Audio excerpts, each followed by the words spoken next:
માળિયાહાટીના તાલુકાના ભંડોરી ગામે મંથન શાળા વિકાસ સંકુલમાં માળિયાહાટીના તાલુકાનું 60મું માધ્યમિક અને ઉચ્ચતર માધ્યમિક શાળાઓનું વિજ્ઞાન ગણિત પર્યાવરણ પ્રદર્શન 2025 આયોજિત કરવામાં આવ્યું હતું।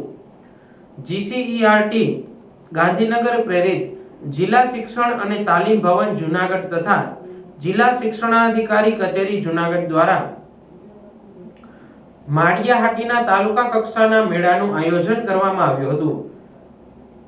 આ તકે તાલુકાની 18 શાળાના વિદ્યાર્થીઓ દ્વારા 32 જેટલી કૃતિઓ રજૂ કરવામાં આવી હતી। આ ગણિત વિજ્ઞાન પર્યાવરણ પ્રદર્શનમાં વિદ્યાર્થીઓને મળેલ જ્ઞાનનો શાળા કક્ષાએ તેમજ રોજિંદા જીવનમાં ઉપયોગ કરે અને ઉત્તરોત્તર પ્રગતિ કરે તો મુખ્ય ઉદ્દેશ હતો। આ તકે એસવીએસ કન્વીનર માનસિંહ ડોડિયા, માળિયાહાટીના સરકારી હાઈસ્કૂલના પ્રિન્સિપાલ શીતલબેન છગ, માનસિંહભાઈ ડોડિયા, બાલુભાઈ ભોજક સહિત શાળા સંચાલકો અને સ્થાનિક આગેવાનો ઉપસ્થિત રહ્યા હતા।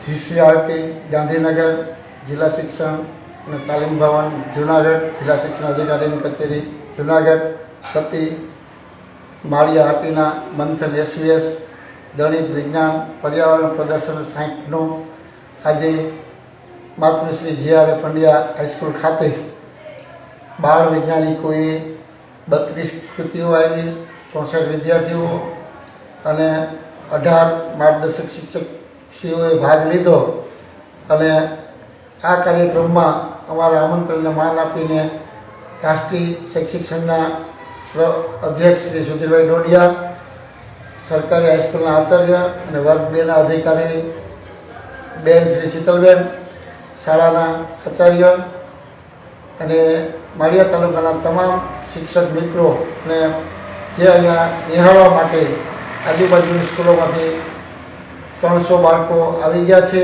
અને હજી બધા આવવામાં છે અને આ કાર્યક્રમને સફળ બનાવવા માટે હું માનસીભાઈ ભીખાભાઈ ડોડિયા, એસવીએસ કન્વીનર માળિયાહાટીના આ વિજ્ઞાન મેળોનો આજે અમે સવારે ઉદ્ઘાટન કર્યું અને સાંજે 5 વાગે પૂર્ણ કરશું। અસ્તુ, જય હિન્દ, જય ભારત।